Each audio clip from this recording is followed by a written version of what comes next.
Do you get the message now? Don't fuck with me.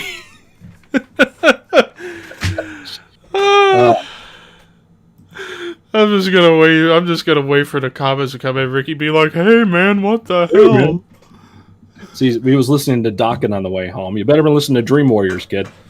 Yeah. So I'm pretty sure that's the last time Impact is going to get somebody to go ahead to bring a WWE guy to induct them. Because I don't know if you heard about Shamrock. Shamrock did not thank anybody from Impact. It was all WWE guys thanking him for, and Japan guys for their career. Holy shit. Well, and what a way to begin this episode. Welcome to episode 23 of the Shadow Cult podcast. Of course, I'm joined by Scott and Walter as always. I'm Levi. And this week, how funny. We're talking about TNA Bound for Glory 2005, but yet we're doing it on the night Bound for Glory this year is taking place. Oh, well. We did not plan that. What's the main event? Eric Young against somebody. Rich Swann, probably. I have no clue these days. I have no clue. And that's the thing with Impact. That's a main event right there. Yeah. No disrespect to either one of those guys, but that's not going to fill a stadium. No. Impact is pretty much Ring of Honor now. It's pretty much an indie fed at this point. Yeah, it's completely different. Yeah. Mm-hmm. But still, 15th anniversary of this particular pay-per-view taking place, which is cool.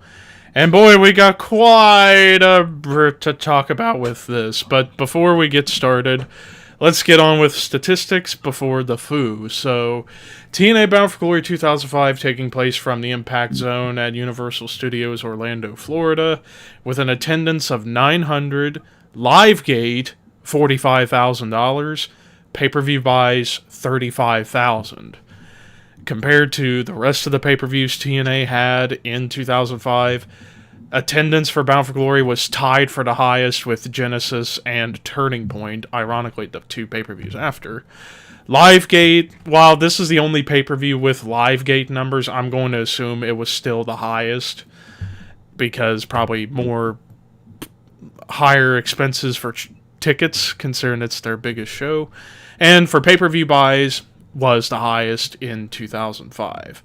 So overall for the business, considering their setting, pretty good business, I would say, for TNA at this point in where they are. But enough of all that. Scott, what food do we have? And spoiler alert, there's a lot. There's a lot.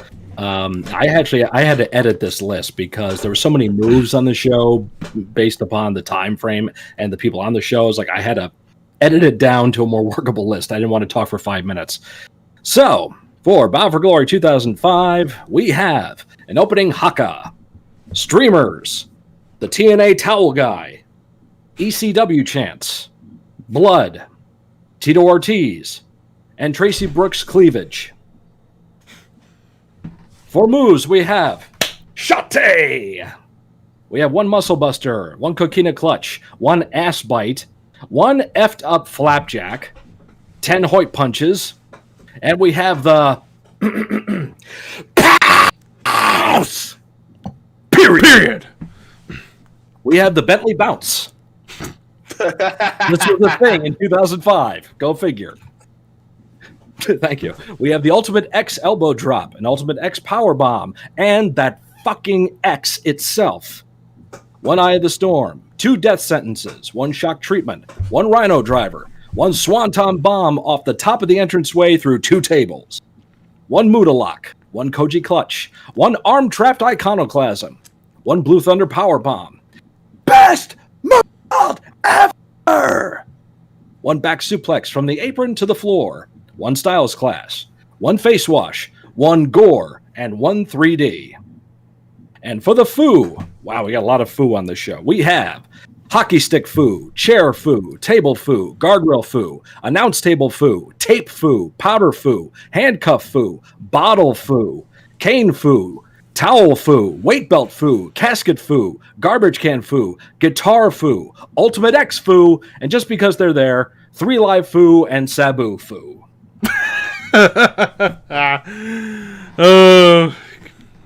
Can't go wrong with Sabu Foo or 3 Live Foo. There's a spot on the ceiling right there. Yeah. Well, anyways, let's get into the show itself. And boy, we got a lot of matches on this show. That's one thing I loved about this show. Yeah, it was a lot of matches, but it keeps moving. Yeah, it kept moving really pretty fast. The flow going with the show, yeah. Yeah. So we kick things off with, for some indie fans, a dream match, so to speak. And it's Jushin Thunder Liger going one-on-one against Samoa Joe. So this was still in the middle of the AJ Daniels-Joe feud, but Joe was in a different program for this show, where AJ and Daniels had their deal later on in the card. But for what it was between... Joe's building process. Yeah, keeping him going strong. And loved Joe's entrance for this show. It was really, really cool. And you would see him do this entrance every so often. Not all the time, but like once in a blue moon, which was extra cool. And as far as the match goes, match itself, it was a good opener to kind of get things going. I mean, yeah, I mean they went under 10 minutes, but it was also a testament to Liger and his approach to business. Liger was not working for TNA. He came in, they pulled him from, New Japan, or, not sure he was working exclusively for New Japan. I think this is the time where he was bouncing around everywhere, where you saw him in Noah a lot. You saw him in Michinoku Pro when he was doing the CTU. Yep. But this is also a testament of what Liger's about. Liger is always willing. Liger's important about two things: getting the match over and the point of the match. Okay.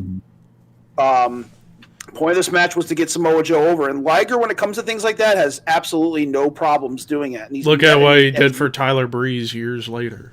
Exactly. Yeah, he's never had a problem doing that at all, ever in any stage of his career. He's always been a consummate professional. He's there to give you the best match possible, and with Liger, no matter what stage in his career, he's going to give you the absolute best match possible he can.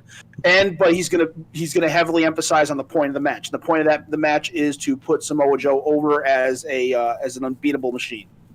Yep, and does that. And does a great job putting him over. It's an abbreviated, New Japan style match. They do their high stuff in there, and it's the job done. Muscle Buster, clean finish, 1, 2, 3. No BS ego kicking out at 3 and stuff. It gets the job done. I actually stole a couple of spots from this match when I was working with bigger guys back around this time. So it reminded me of those matches too, and. So and you're not going to get the high flying Liger, because at this point the high flying days are done. Well, you did see him do a frog splash in this match, but that was about it. After the brain tumor and the broken leg, he started doing a lot more ground-based stuff. The frog splash was about as good as it's going to get for top rope maneuvers by Liger. Yeah, he was getting more solid, doing more strong stuff and power moves. Yep. Does the power bomb and all that stuff. Brainbuster. I don't think he's a brainbuster or a Liger bomb, because Joe's huge. Right. Yeah, he's my size. Yeah, Joe's family is actually they have a Samoan dance team, so that's why Joe did that entrance. That's how he grew up. Part of that, his family doing that. I believe they did a performance at the 1984 Olympics in Los Angeles.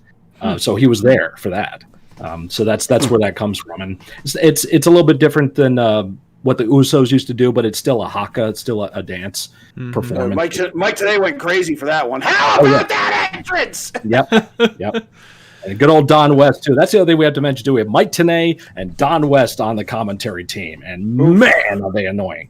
I mean, I love Tenay, but man, yes, they get very loud and. Don is just like, did you see that? That's the Don. He's basically marking out for everything, which I like that about Don West back then. Don West was the David Crockett of that era. Yeah. He was the David Crockett. Look at him! He's got him by the hunker. And plus, I always loved Don West for his over-the-top special shop TNA deals back in the day. Yes. Including the brown bag special, which I got 3 of them, $60, 12 DVDs, 3 shirts, 3 autographed Don West bags. Amazing deal, and I had a lot of great DVDs that I unfortunately sold, but I wish I didn't. Oh well. I can probably get them back someday. But anyway, so Samoa Joe, he defeat... Oh, go ahead. We should also point out there was a dark match. on the show. It was a four-way match. Sanjay Dutt, Austin Aries, Alex Shelley, and Roderick Strong. Think about that, and think about what they're doing now. This is 15 years ago. Yeah. Roderick Strong's NXT. Sanjay Dutt is a producer. Austin Aries can't keep a job. Go figure. Yeah. And Alex Shelley, is he back in Impact or Ring of Honor? I think he's back on Impact. He showed up on NXT not too long ago. I think he and Saban are back together in Impact. No, you're right. They are. Motor City Machine Guns back together. Yep. There you go. Yep. But just think of that. 15 years ago, who's still in the business and who's doing what nowadays? My wife and I were doing that a lot with this show. So. But right now, as you mentioned there, everyone except for Liger is still in the business. Liger's still in the business. He's still heading up the New Japan Dojo. So right, yeah. I mean, Joe's not wrestling; he's just commentating, and we'll go further along as we go here. Yeah. So in the end, Samoa Joe defeated Jushin Thunder Liger with the Coquina Clutch in 7 minutes 27 seconds. Moving right along, we get into the 6-man tag team match. The first of 2 6-man tag matches. Diamonds in the Rough, David Young, Elix Skipper, and Simon Diamond versus the unusual pairing of Apollo, Sonny Siaki, and Shark Boy. Mm-hmm. Yeah, I could have lived without this match if I'm going to be honest. Was SEX done and over with by this point? Yes. Yeah, yes. Way past that. Yeah. Way past. I think a year and a half. I think Low-Key was Japan. I think he was 0-1 at this point, and working with Noah. Daniel's off doing his own thing in the big X Division program. And Skipper being in this. Yeah. This match, it was what it was. Very basic psychology. Of course, Shark Boy with the ass bite. Yep. Yeah. 2 observations. One, Steve Corino morphed into Simon Diamond. I don't know if you noticed that. Yes, he did. You're right. Now that you say that, they look alike now. Yeah, especially when Steve dyed his hair black. Definitely, big time. And 2, David Young's spine buster is just as fucking good as Arn Anderson's. No debate. Yeah. Oh, yeah. He had a really good spine buster. The spine buster. Yep. I don't know which spine buster variation I like more, Arn's or Batista's. I really like Batista's spine buster. Ron had a Ron as well, yeah. Yeah. But this match, very basic. I honestly could have lived without this match on the card if I'm going to be honest. But probably would have had a better dark match. It would have been something. Yeah, maybe they should have. Maybe they should have flip flopped. This should have been the dark match, and that 4-way should have been on the main to wet show. The palate of it would have been okay to wet the palate of the fans, just getting in there and getting their snacks. But, exactly. Yeah. But in the end, Diamonds in the Rough defeated Apollo, Sonny Siaki, and Shark Boy in 7 minutes 3 seconds. Moving right along, we get another singles match, and a rather odd singles match. Monty Brown versus Lance Hoyt. And look at where Lance Hoyt is 15 years later. Lance Archer in AEW, and Monty Brown, where? Gone. Disappeared. Just disappeared off the face of the earth. I bet you the Hannibal dude in Canada is going to find him and do a shoot interview with him. Watch it. Probably. He can find everybody. You ever watch the Hannibal? He can find anybody now and interview them. It's pretty crazy. This match has the effed up flapjack I mentioned in the foo. Yeah, it's scary when that happens. There you go. Very nice. And that tasted like steak. Because Hoyt picked there, and he goes up, but then he kind of realizes, oh shit, I'm about to die, and then tucks his head as soon as he can, and down he goes. He rolls right out of the ring. Yeah. But man, that was scary. Yeah, Lance was a little green at this point. Yeah. With the streaks in his hair and the guy liner going on. And the tramp stamp. Tramp stamp.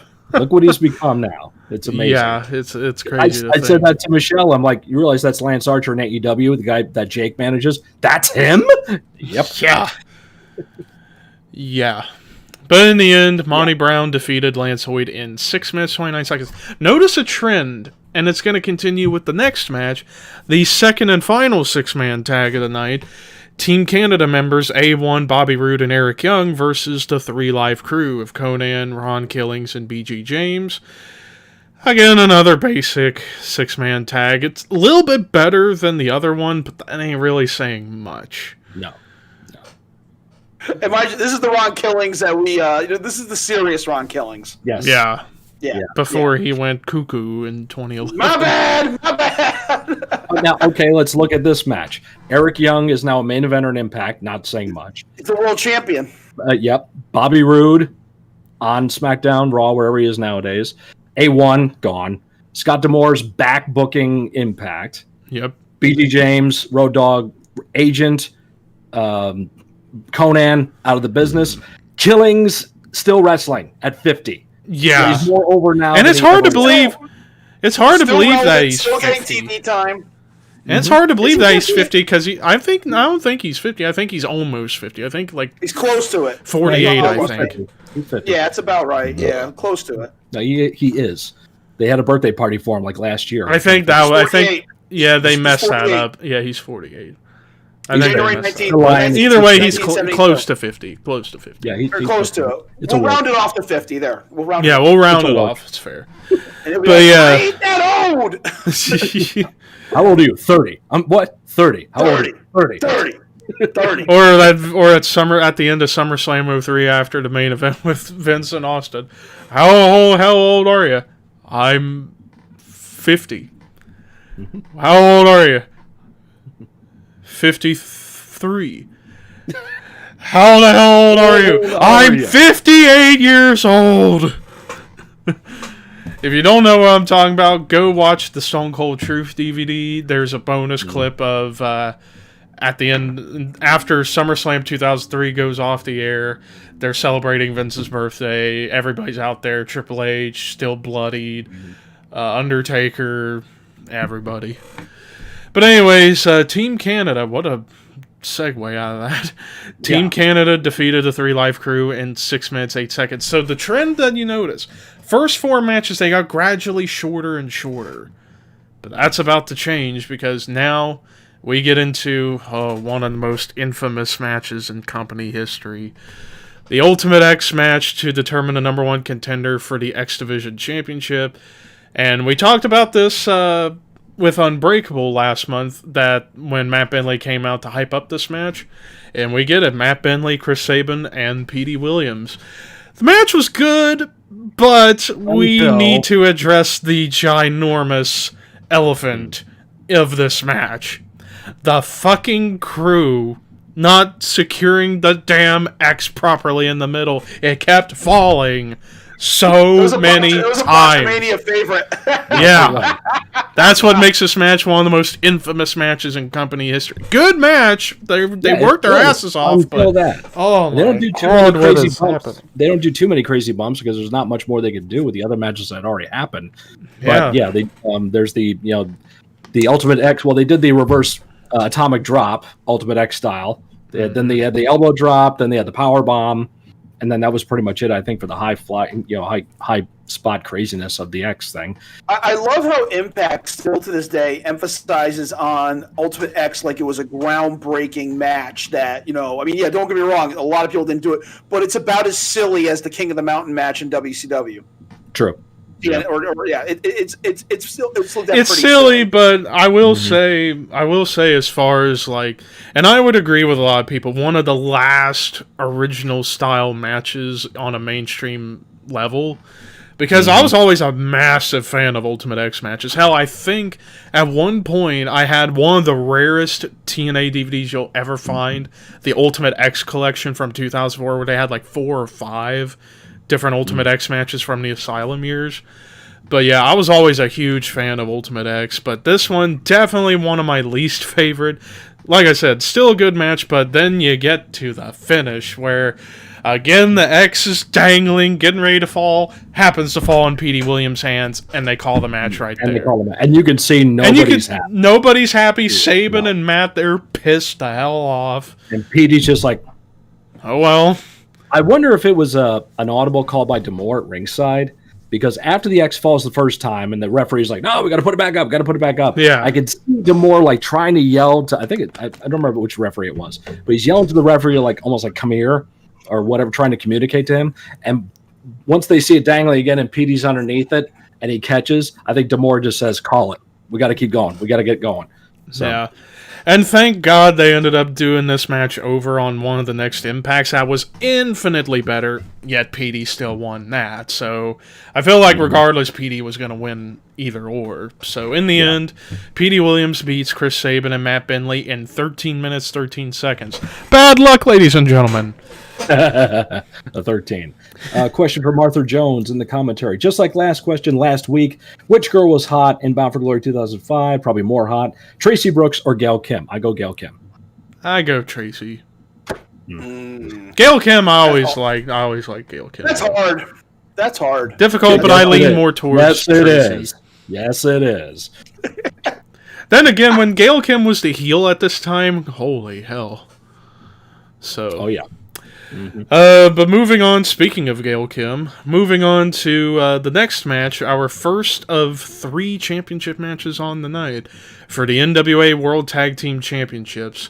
Champions, the freshly turned heel AMW versus the Naturals. Now, another elephant I need to address. So back in this time period, so this was just a few weeks into Impact being on Spike TV. It was on Spike at the beginning of the month, October 1st. Why in the hell? This is similar to when we talked about last week with Halloween Havoc 93 with the Nasties, Bagwell, and Scorpio. Oh, yeah. Where basically the same thing happened here. AMW win the belts the night before on Impact, only to defend them again against the Naturals, and yet AMW wins. It's like, why not just save the title change for this show? It just didn't make really any sense at all to me. And of course, like, when I say that they freshly turned heel, this goes back, I'll save it for when we get to the main event, because I feel it's better context for that. But the match itself between AMW and the Naturals, good match. I don't think there's really a bad match between these two. This probably be low on the list, but because you go back to the year prior where they had the classic first ever 6 Sides of Steel match in company history. That was a classic. Yep. But kind of an interesting dynamic having Naturals be the face and AMW being the heel for this match. Whereas in the month before, they were both baby faces and kind of working together against Team Canada when we talked about Unbreakable last month. Yeah. But interesting how a month goes. Yeah, But, and solid tag work between the two teams. It's hard to. It looked like this was like a Texas tornado match because it's just all over the place at the beginning. It took a little bit away, I think, from the match that's next, because there's blood and there's chaos going on. Then it gets to like some kind of form, like normalcy tag format where they're coming in and out, and then the handcuff finish and taking them out there. So the powder spot is in there. So, and what I know that James Storm's finish was the Eye of the Storm. What the hell was the name of Chris Harris's finish? the Catatonic. Catatonic. Thank you.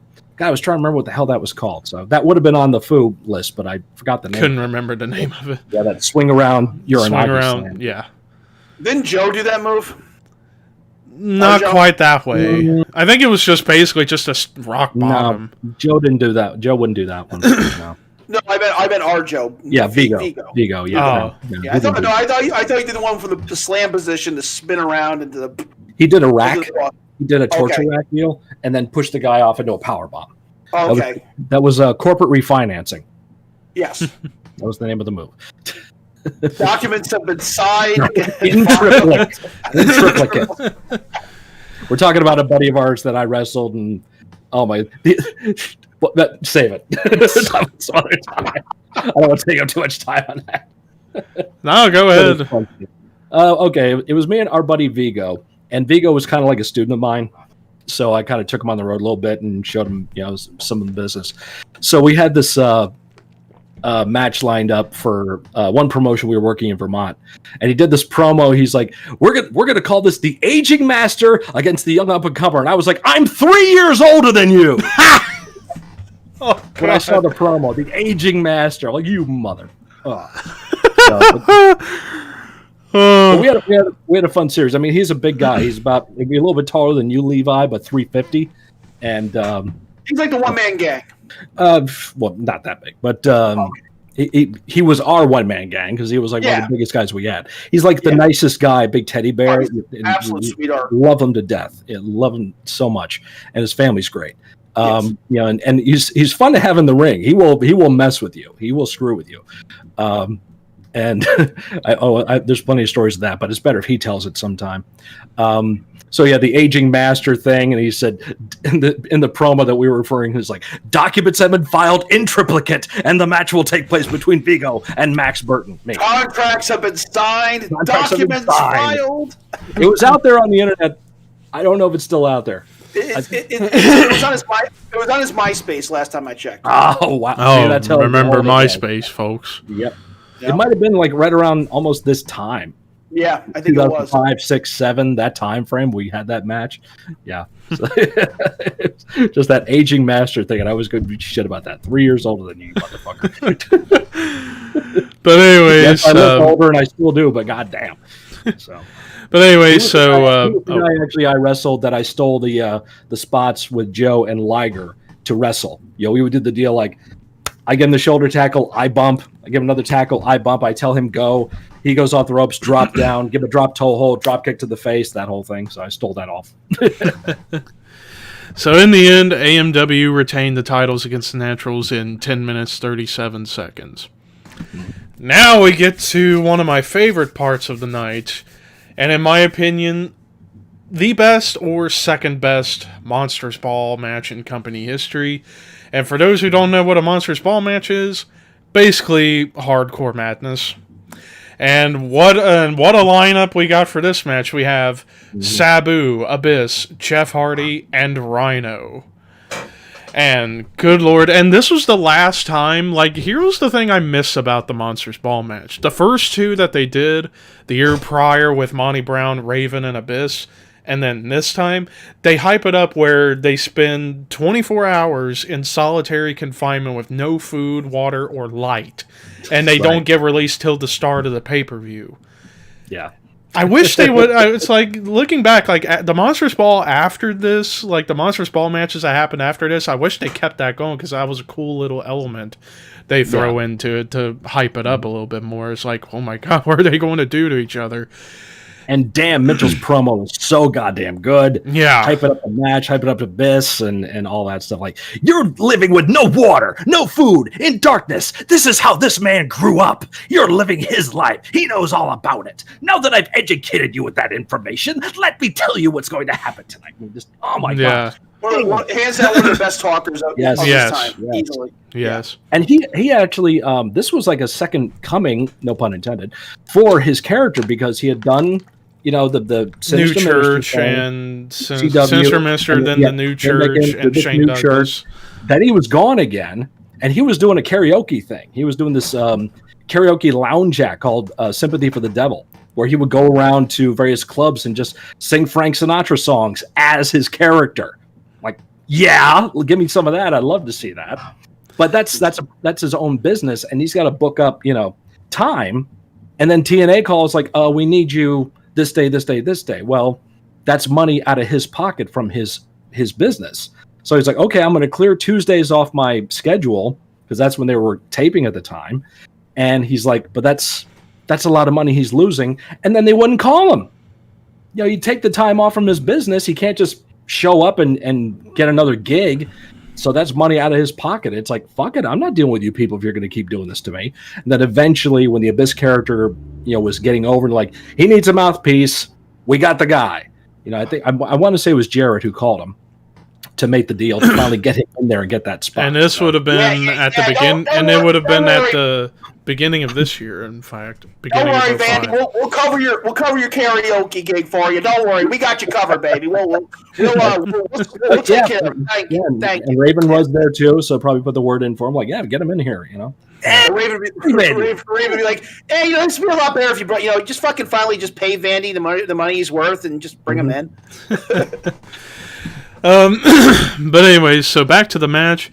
This was a great fucking hardcore brawl between these four. Yep. They just go every which way possible, spots galore, including probably the most famous spot of this match, and one of the best swantons of all time. Jeff goes to the top of the damn stage set, swantons Abyss from the top through 2 tables on the floor below the stage. Yep. And holy hell. And James Mitchell's reaction, he's looking like he was crying, like, get up! And after that, it was just Rhino and Sabu battling it out for a little bit. Go figure, right? And then you would see Jeff and Abyss get back in there, and they were hyping up, like, how are they still going? Especially Jeff. Mm-hmm. And, of course, Jeff taking one of the ouchiest pile drivers I've ever seen. Oh, yeah. The Rhino driver off the second rope. Mm-hmm. And 1, 2, 3... Rhino wins in 12 minutes, 20 seconds, and what was... The only other Monsters Ball match I would put up against this one being the best would be the one 3 years later, the tag team one. I believe, if I remember, I think it was Matt Morgan and Abyss, Dudley's, Beer Money, and another team, and I can't remember. But yeah, that was the one. That was the one where Abyss got double choke slammed off the stage through a burning table by the Dudleys. Oh. But yeah, now let's look at these guys and their future. Yes, Jeff Hardy still wrestling. Abyss producer WWE. Sabu, nothing. Rhino still going at Impact. Still wrestling. Back in Impact. It's just like, yeah, it's crazy. And don't worry, this is not the last you're going to hear about Rhino this night. Or anybody, for that matter. This is his night. This is Rhino's night. And now we move on to another bright spot on this show. The rematch from all the way back in February at Against All Odds. 30-minute Iron Man match for the X Division Championship. Second of 3 title matches. AJ Styles defending against Christopher Daniels. So we're still in the AJ Daniels feud. Just now getting Joe involved 2 months prior at Sacrifice, and then they had the classic triple threat at Unbreakable, which AJ got the belt, and Daniels wanted his rematch, so simple storytelling right here. Daniels wants his damn belt back that he lost a month prior, and while not as good as the Iron Man match they had at Against All Odds, still a phenomenal Iron Man match between the two. Fantastic. And my opinion, one of the best finishes to an Iron Man match ever. Exactly, and this is a finish I wish they would do more often with Iron Man matches in wrestling. Yep. Where they this was a better finish than Shawn and Brett. I'll say it. Yes. Mm-hmm. Yeah, just better timing and built up much perfect timing, I would say. I like the format of the match. It starts out, it's craziness. It's they're doing dives and all kinds of nutty stuff right at the beginning. Then they slow it down and have headlock spots and get into actual wrestling and working a little bit more. Then get them up a little bit more. Then start trading the submissions, Muda Lock, Koji Clutch. And then we start kicking in the big spots here. And then they get really stupid with the back suplex I talked about inside the ring from the apron to the floor, shit like that. And then building up to that tremendous, the last 3 minutes are like small package, kick out, backslide, kick out, bridge up, kick out, da-da-da-da. Yeah, because throughout most of this match, nobody could get a fall. They were just beating the hell out of each other. And that whole ending sequence with Angel's Wings, Mukan, bridge up, turn around, power bomb, cradle, back roll, Styles Clash. Just what the fuck? That's 2005 thinking back then too. Everything was so fresh and so new. It's just like, I'm going to do this reversal, and then you reverse this reverse, and then we're going to do this, and then I'll hit my move, and then 1, 2, 3, and there we go. It's brilliant. And then, like we said, so the timing of how they managed to pull this finish off. So in the end, AJ Styles retains against Daniels at the time limit's end at 30 minutes with, holy crap, like, how they managed to get the timing right on this, I'll never know. Remind me, was it the Styles Clash that did it? I thought so, because it's been a while since I've seen this match. But yeah, AJ hits the Styles Clash with only a few seconds left. Referee counts 1, 2, 3 with 1 second left. Time limit was over, and AJ got one fall on Daniels. So hell of a match. Standing ovation. AJ's in tears. It was definitely an emotional finish. Yeah, and it's a finish, like I said, that I wish they would do more often with Iron Man matches in wrestling. And like I said, not as good as the Iron Man match they had in February with the classic Peruvian necktie squirting blood spot, but still an amazing match. Then again, AJ and Daniels can never have a bad match. No. Even though good Lord, they oversaturated the hell out of this feud in 2012.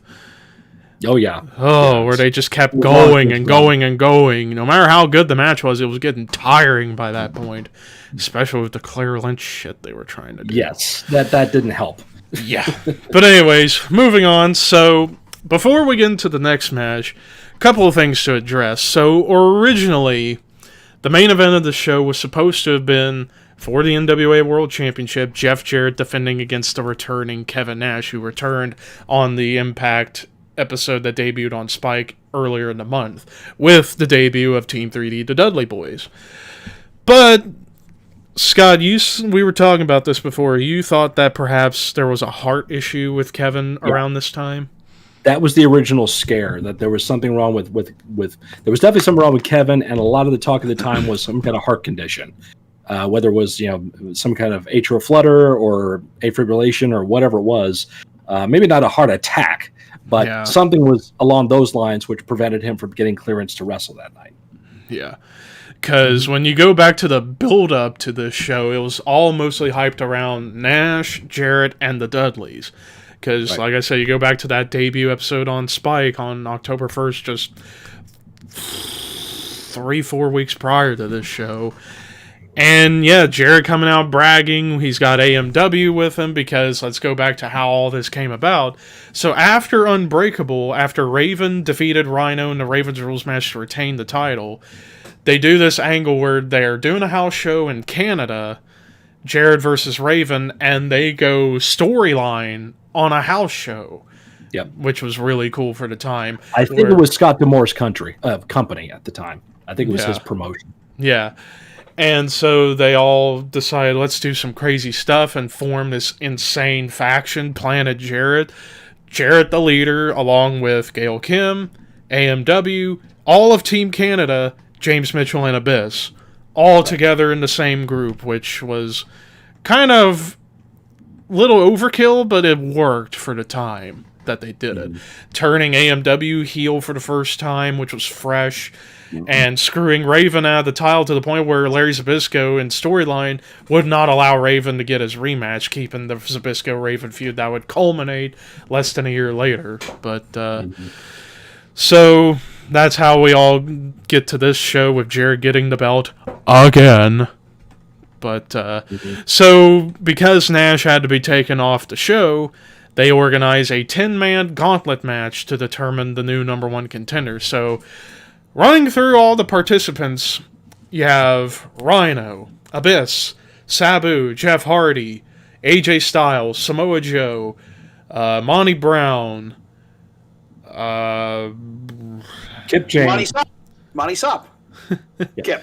Yeah, Kip James, who did not wrestle at all. No, and Ron Killings. Ron Killings, and I'm missing somebody. I don't think you said Ron. Abyss, Sabu, Jeff Hardy, Rhino, Abyss, Sabu, Jeff Hardy, AJ Joe, Kip, Monty Brown, Ron Killings, and who the hell was the 10th guy? Going to Wikipedia, because I'm really frustrated that I can't remember, and I just looked up this card. Did you say Joe? Yeah. Oh, and Lance Hoyt. Okay, so right, yeah. So all the guys wrestled except for Kip. So yeah, for a gauntlet match, this was what it was. So let's look at this list now. Let's analyze who should have been in there, and who had no freaking business being in there, and who could have been in there instead. Yes. Number one, off the bat, Kip James. What the fuck is he doing in this match? He has no reason to be in there. None. Didn't have a match on the show officially. So why he's thrown in, I don't get that. So that's one gone. AJ was exhausted. Yeah, he had just wrestled a long match. And and he did an interview where he talked about that. He's like, I got asked to be put into this thing pretty much when I went back to the locker room after that match with Daniels. I'm exhausted. I can't do shit. So he should not have been put in there.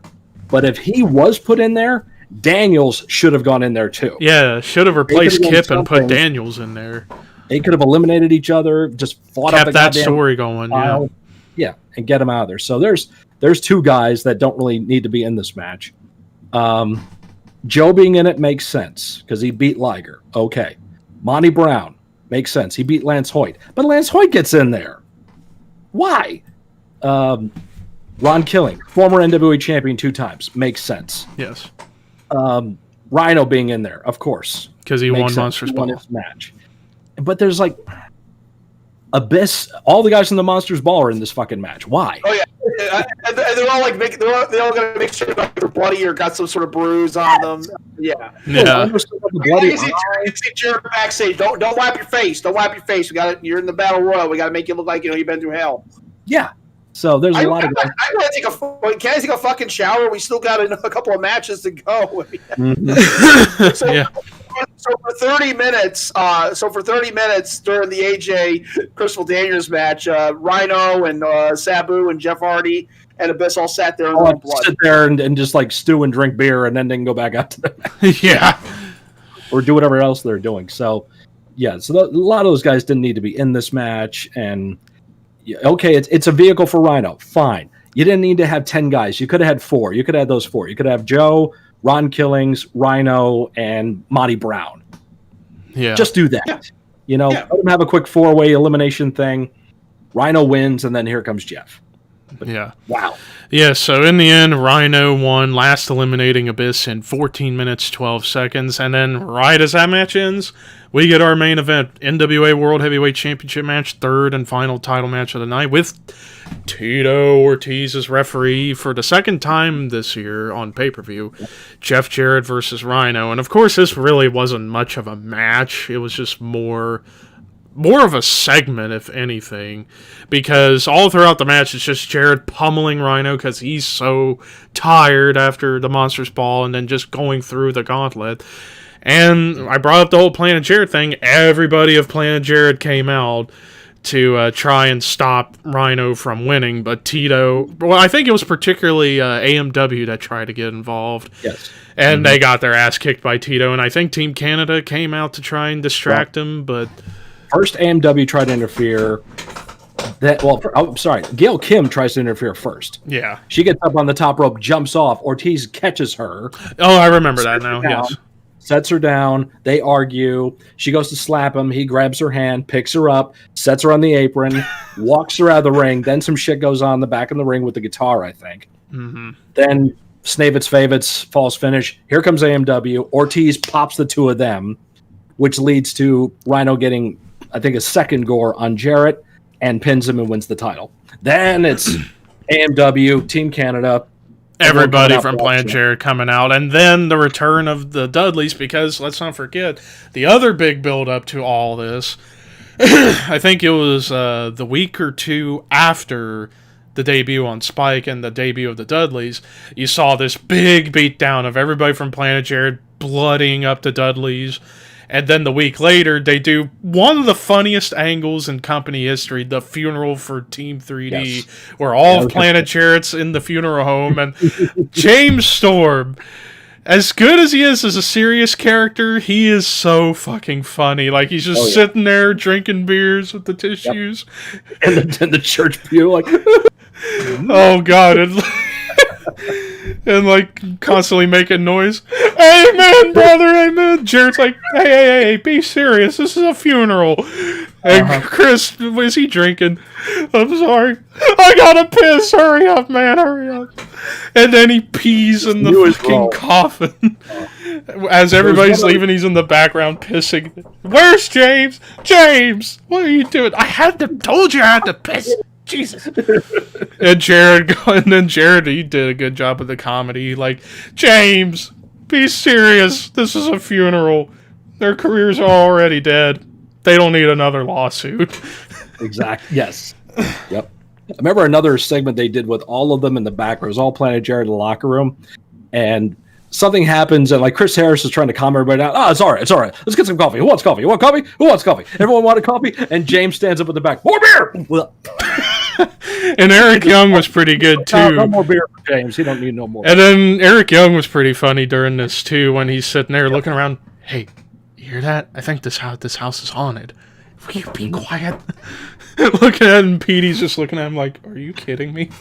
Kidding me? Dude.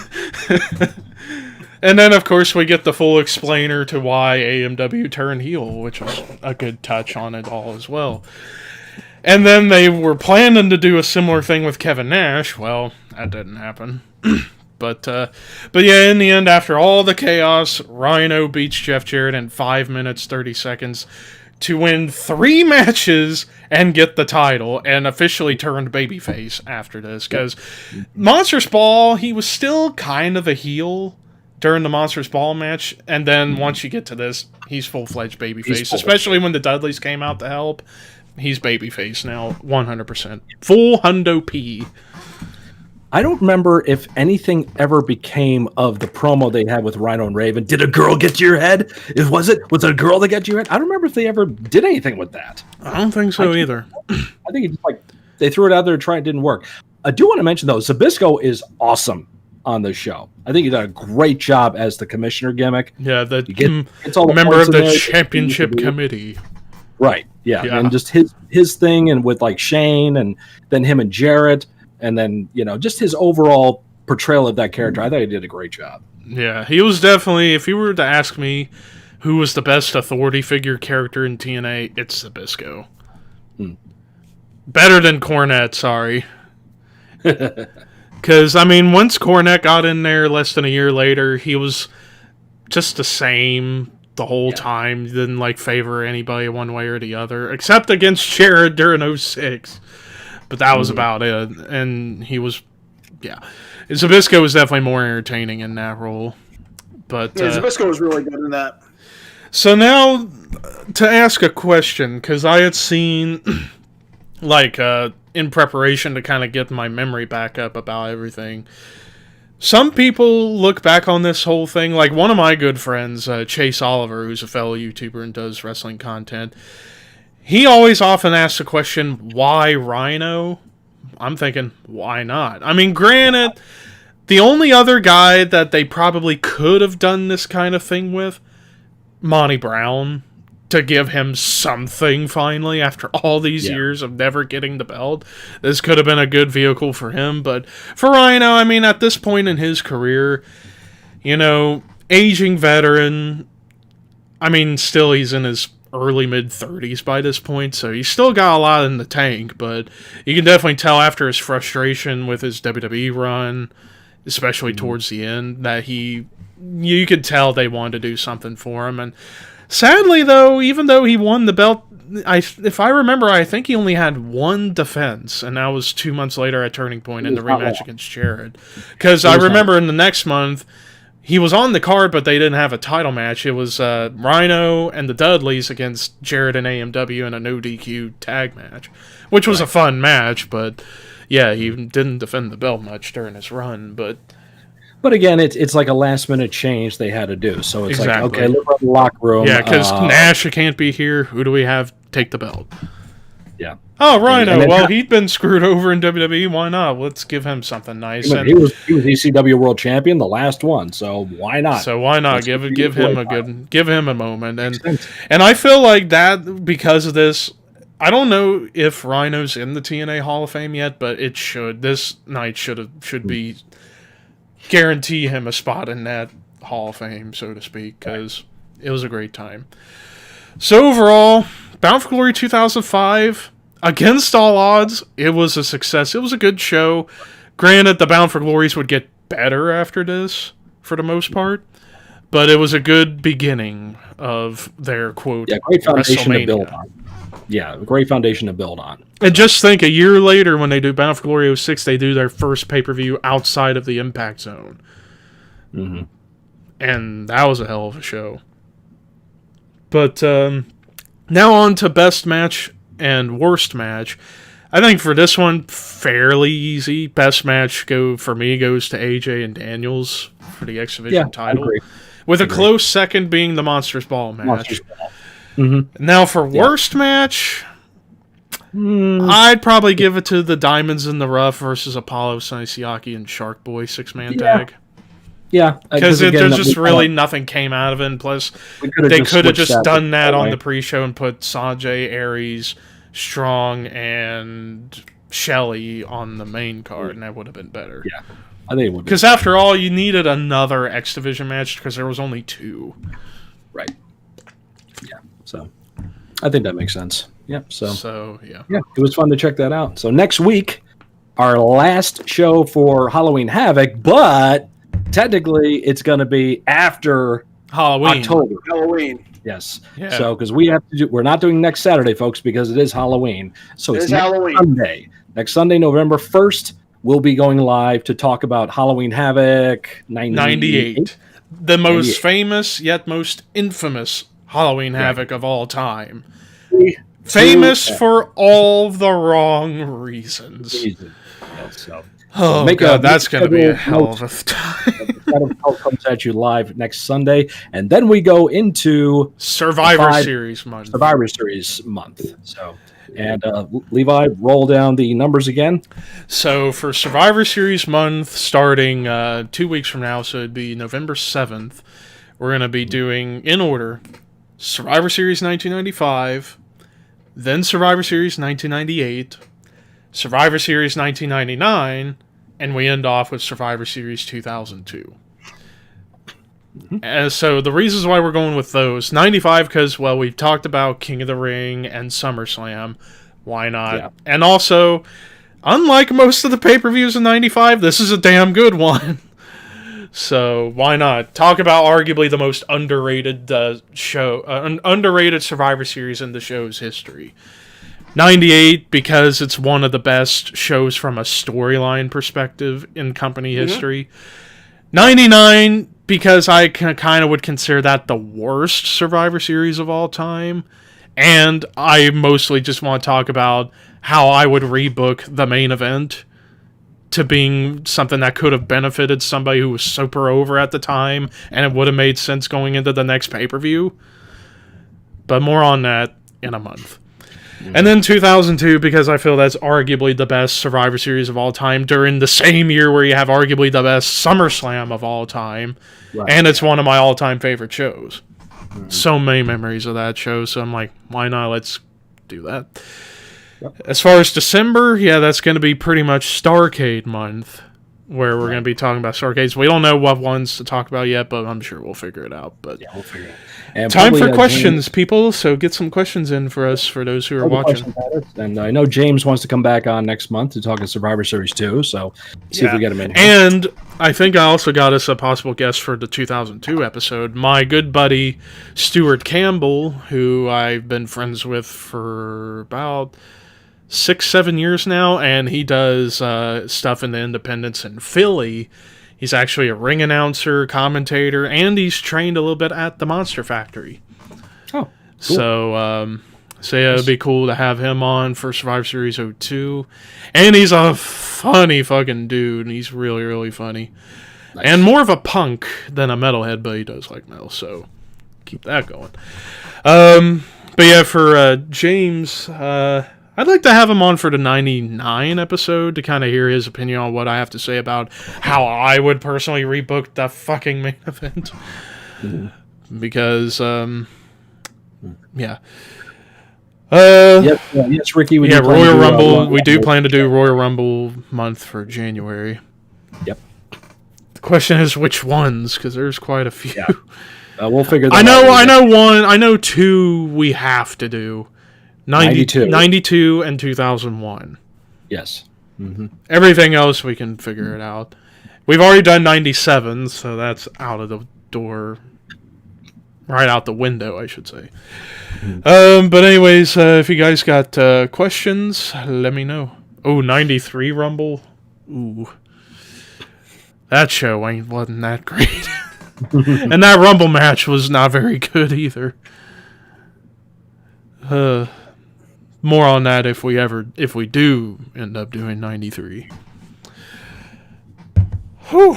But, so what are all you guys' plans for Halloween? Just sitting home and watching movies and eating candy. That's it.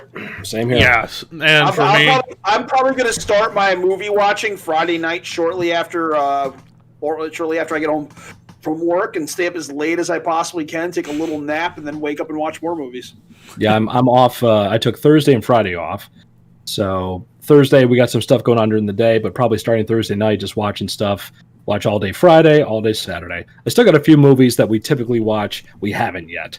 So we haven't watched the Saw movie yet. She really likes Texas Chainsaw 3D, so we'll watch that. Probably one of the Addams Family movies. There's several others. I haven't really dug into any heavy hitters yet. I mean, a few here and there, but I've been watching a lot of stuff I haven't seen yet, like newer stuff. Did you watch the Joe Bob Drive-In last night? No, I forgot all about it. Darcy dressed up as a pumpkin. Yeah, well, I think she's done that before, but still, yeah. Yeah. Yep. The gimmick was it was at like this cabinet they were at, and they were like they were acting like the staff was disappearing. They were trying to like put a little storyline angle behind it. That's cool. Yeah, and Darcy was getting annoyed at Joe Bob because you know she says like people are disappearing. What are we going to do? And he's like, I don't care. I want to finish the movie. And probably like they're probably off peeing in bushes or catching Hogzilla. Catching Hogzilla. My God. Yeah, we've been watching, and we've been talking a lot of movies on Necrocasticon. You talked about a lot of movies that have been on Shudder. I did too. Yep. And I've watched like a lot of original stuff, like original Texas Chainsaw, original Halloween, original Hellraiser, stuff like that. I should try to watch Phantasm too. I haven't watched that in a while. Yeah. I only got one Halloween movie in my DVD collection. That's Hocus Pocus. I mean, my brother used to have the Scream collection, and I used to watch that constantly, all three movies. But as far as Scream, there's 4 movies in the Scream. Yeah, I got Scream 4, but I don't watch it. If I'm going to go to Scream, I'm going to go to the first 3. Fuck the 4th one, honestly. But like as far as what I'm doing, well, I'm taking Halloween off because I'm going to be going live during the afternoon at like 1 in the afternoon. Because every year since 2015, one of my racing buddies, Seth Cole, who runs the namesake NNSCRA that I do my Marvel Studios Cup Series under. Ever since 2015, he's been doing the Talladega race, where we go online racing on NR 2003 at Talladega on Halloween, or around Halloween. And this is the 6th year of doing it, and I have yet to finish a single race. Last year was the closest I came. I made it 2/3 through before I got clobbered by somebody. I'm hoping to God I can just finish and never race Talladega ever again. But, let's see. Hello, Sean, who just stopped in. See you, bud. Yes, they're making a 5th Scream movie. Which I can't believe they're doing. Russell Reeves, did you all see the interview with Hannibal and Teal Piper? She's hot and has her personality. I did not see that. But as I said earlier, Hannibal can get anybody. That guy can just find everybody and anybody to interview him. Yeah. Ricky says, last night I saw Scream 1 and 2, thanks to Levi, and tonight I'll be watching An American Werewolf in London and Paris. Watch London, screw Paris. That's what I say. Yeah, screw Paris. Speaking of Paris, watch House of Wax. Paris Hilton. She dies. It's awesome. Oh, boy. Let's see. What else is out there? We have not watched Great Pumpkin Charlie Brown or the Garfield Halloween special. That's tradition. We always watch those. Oh, yeah. Another tradition I have with Halloween is watching the first Halloween SpongeBob episode. Because that's a classic. That with the Gary episode attached. Because both of those episodes are so weird. Like, especially the Gary one where they all get turned into snails from snail plasma. Especially when you get to that ending with Gary, SpongeBob, and Squidward. Meow, meow, meow, meow, meow, meow. Meow, meow, meow, meow, meow. Patrick, will you climb up? Boot. Right in Squidward's fucking face. And then the first time you see Flying Dutchman, and then he gets scared by SpongeBob's brain being shown. That's one of the freakiest things you'd see on a cartoon at that time, was literally someone's brain. But no, Russell, I didn't see that interview. So, yeah, we were just talking about that. I'm trying to think of like what else that I've got to tell you, Scott. Jennifer made Mariska listen to Deicide on the way to the store. On the way. Oh God! Which what song? An album? What's that? Just a Spotify playlist. Oh, okay. Yeah. Mm-hmm. Mariska hated it. Of course. She hates. Yeah. This is not metal at all. Not even really music. Maybe a little bit, but not really. Yeah. Ricky says, for Halloween, of course, I'm watching Halloween, The Exorcist, The Shining, and probably the entire Chucky franchise, since Chucky is my favorite. And our buddy Sean says, I'm watching I Spit on Your Grave, the 1979 version. God. Now, Ricky, now that you brought up Chucky, that reminds me, a perfect segue into when we talk about Halloween Havoc next week. The fucking Chucky Rick Steiner angle. What the? One of those. Well, it's another, kind of like the Dungeon of Doom. This is one of those, it's so bad, it's good moments.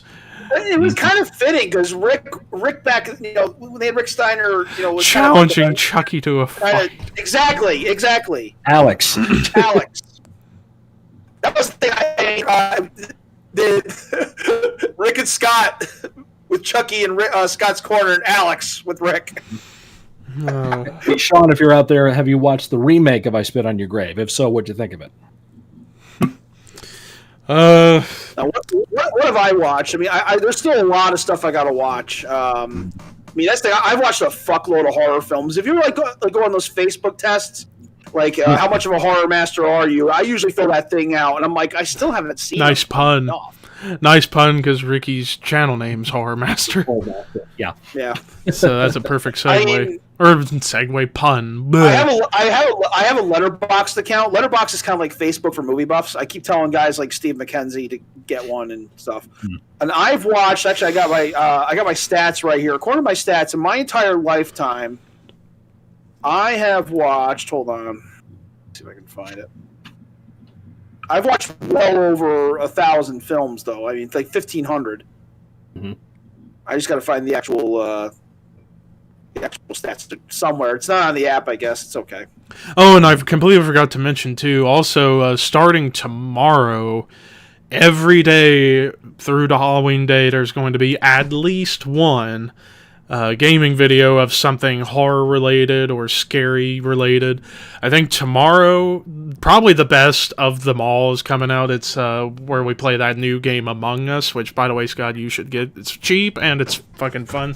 And we can play different versions of it. Like the version that's going to be on the video tomorrow, its first half is the traditional do your tasks if you're a crewmate, or kill everybody as the imposter and you try and figure out who it is.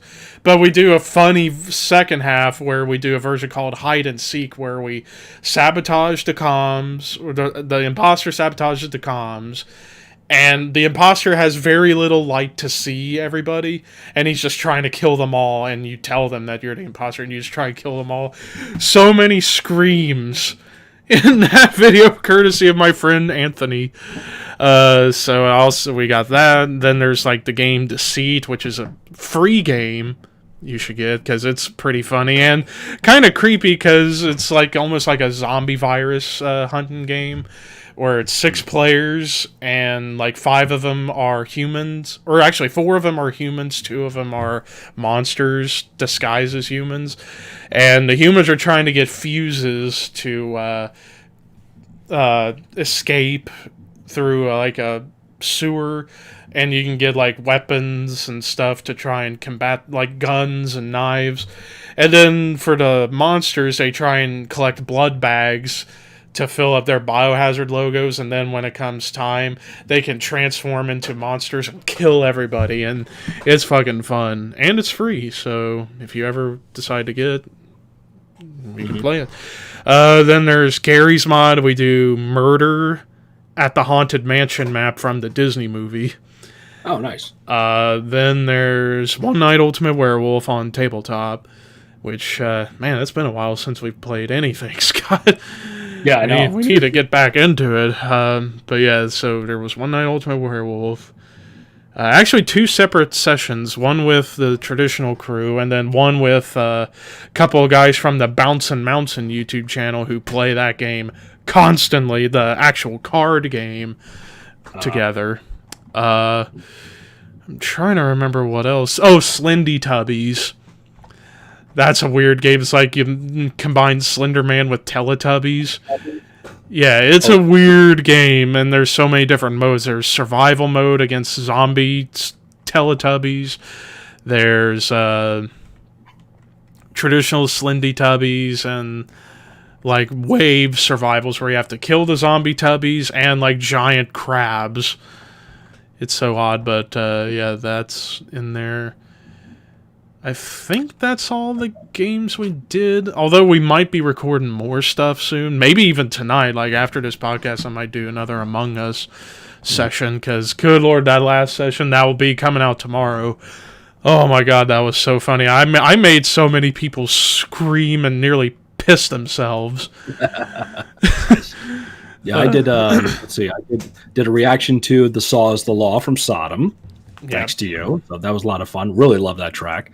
Next week, I have a reaction to a cover of "This Is Halloween" from Marilyn Manson. Night Before Christmas. No, it's not Marilyn Manson. It's a different one. Album review of "Unleash the Archer's Abyss," which right now is my album of the year. I need to check that out. There's also, I'm going to be doing a brand new epic rap battle of history that I think just dropped today. Donald Trump versus Joe Biden. Sheesh. It's funny enough, Ricky just said, you know, it's scary right now, November 3rd, enough said.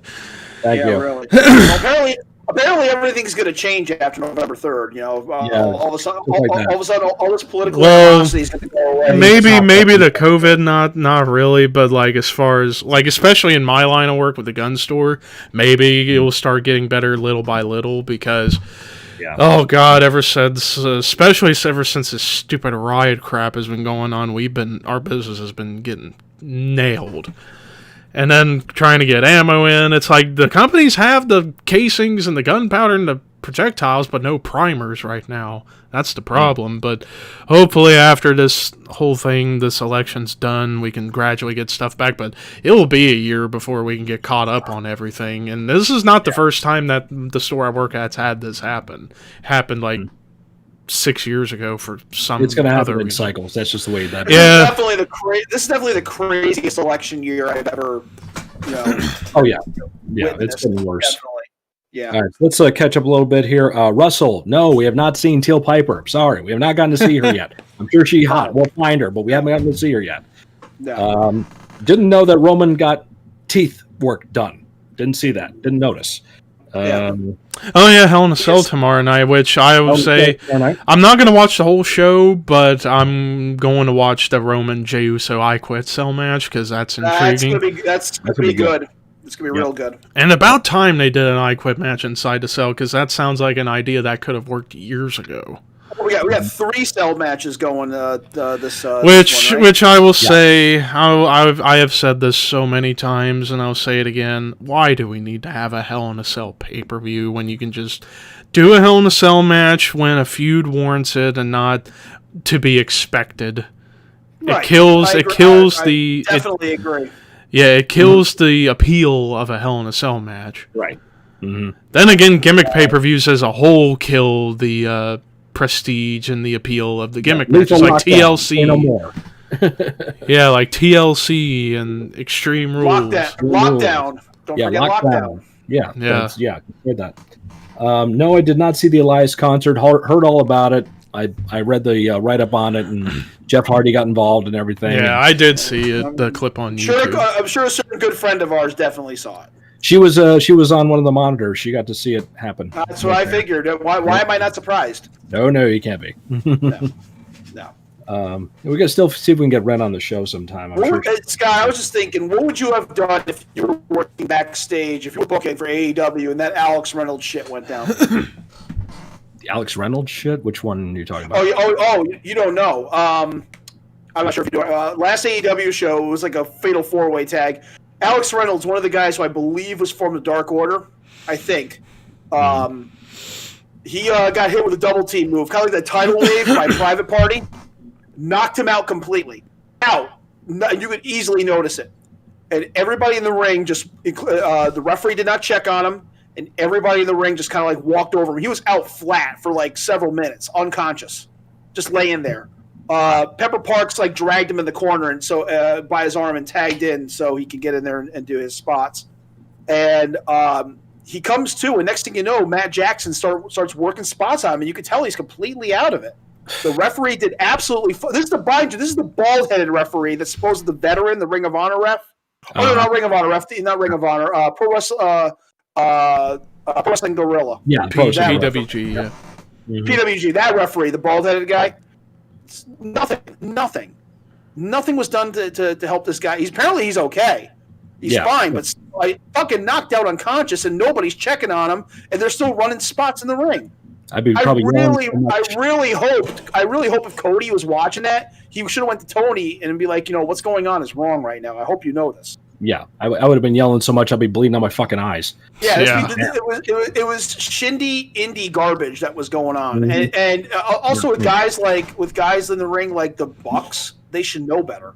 Mm-hmm. Another reason I don't like the Bucks. Mm-hmm. That's the Bucks for you.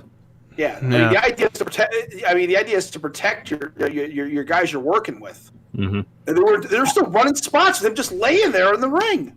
I wonder really if the Bucks nowadays have buyer's remorse of actually starting this company, not just because of how things change when you're a promoter and you're working behind the scenes, but also in the environment we're in right now.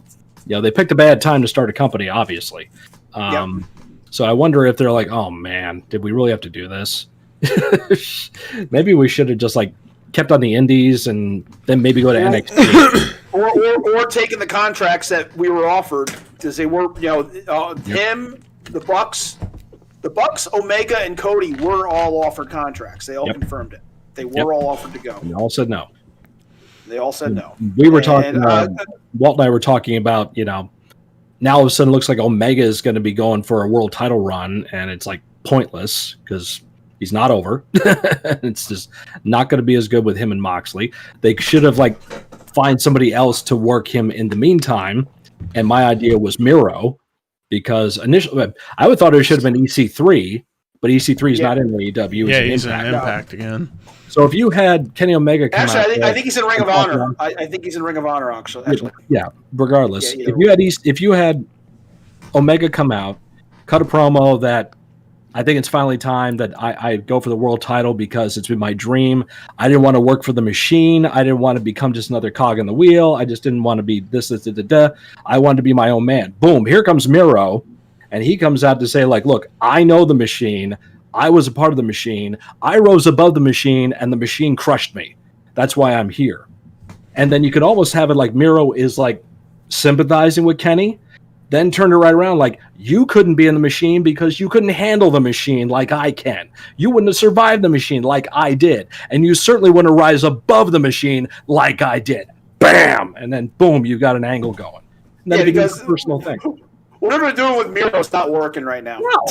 That's and as we said last week, he gets out of WWE because he was getting fed up of doing stupid crap. He's doing the same thing in AEW. Yep.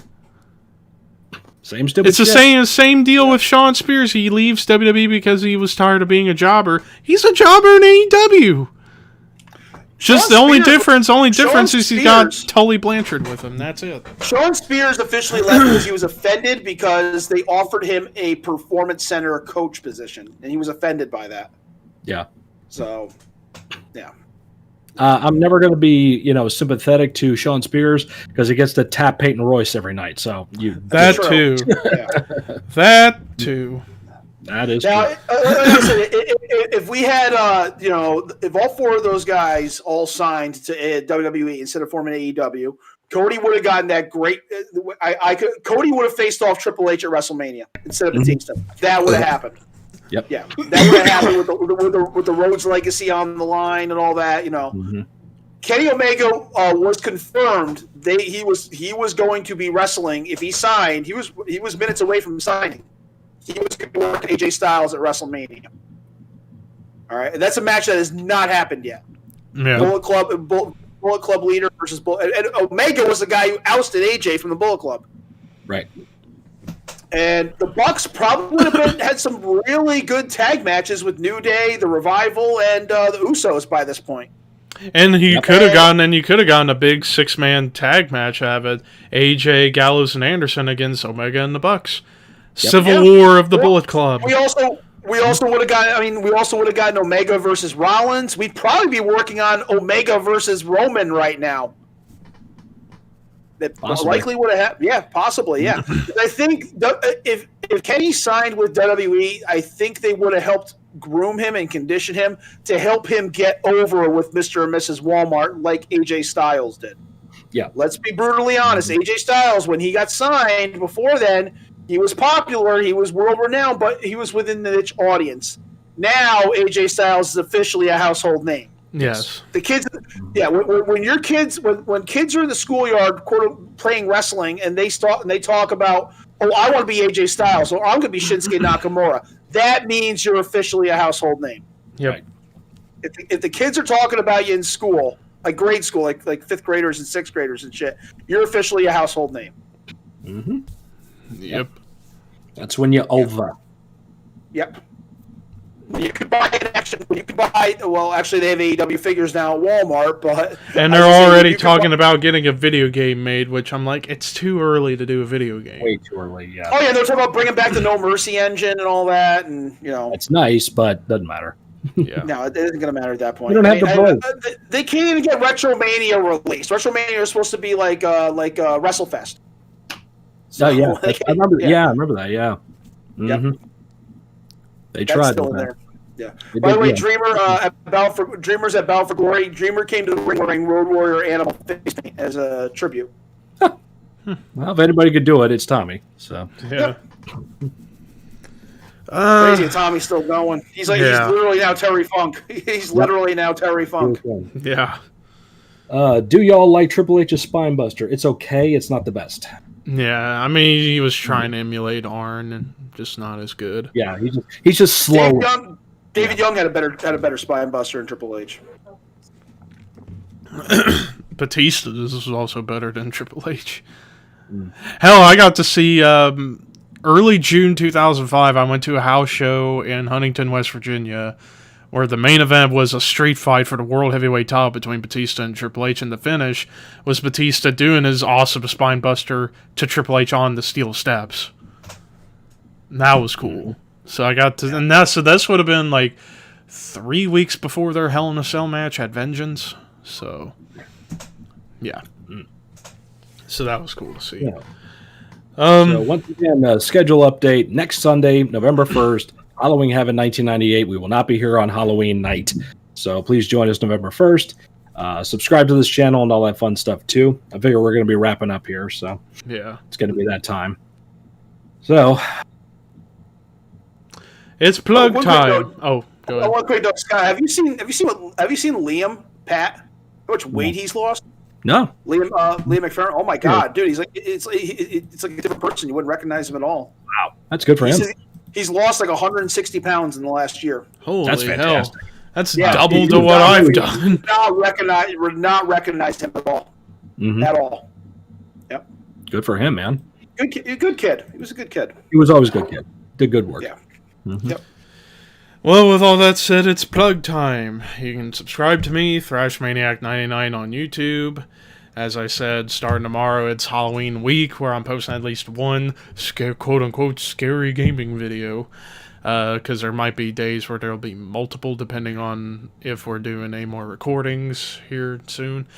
You can follow me on Twitter at ThrashManiac99, and follow me on Twitch at ThrashManiac99, because every Friday night, I started last night, where I'm going to be doing NCAA Football 07 Campus Legend mode every week, where we do 3 games a night, which, good lord, what am I doing? But yeah, it's fun, and because I like to play that, my favorite football game of all time, as Ohio State, who won today because they finally got to play. And yeah, that's pretty much it for me. Scott? You can find me on YouTube at Mr. Scott Reacts, my reaction channel, where I do all kinds of fun stuff on there. Please subscribe to it. And you find me on Twitter and Instagram at Mr. Scott Reacts as well. And I'll let Walter tell you where else you can find me and him on podcasting. You can find me and Scott on the Necrocasticon with our good friends Token Tom Clark, Sergeant Fury Dan Roberts, and Skip Novak. New episodes release every Monday on your favorite podcasting outlets. We talk about the best in horror and metal. And don't forget to subscribe to this channel, The Shadow Cult, as still hoping to get 100 subs before the end of the year. But and one last thing. Fuck you, jackass. Anyways, thank you guys for coming out. Happy Halloween. We'll see y'all in November. Ooh, be ready for the worst Halloween havoc ever.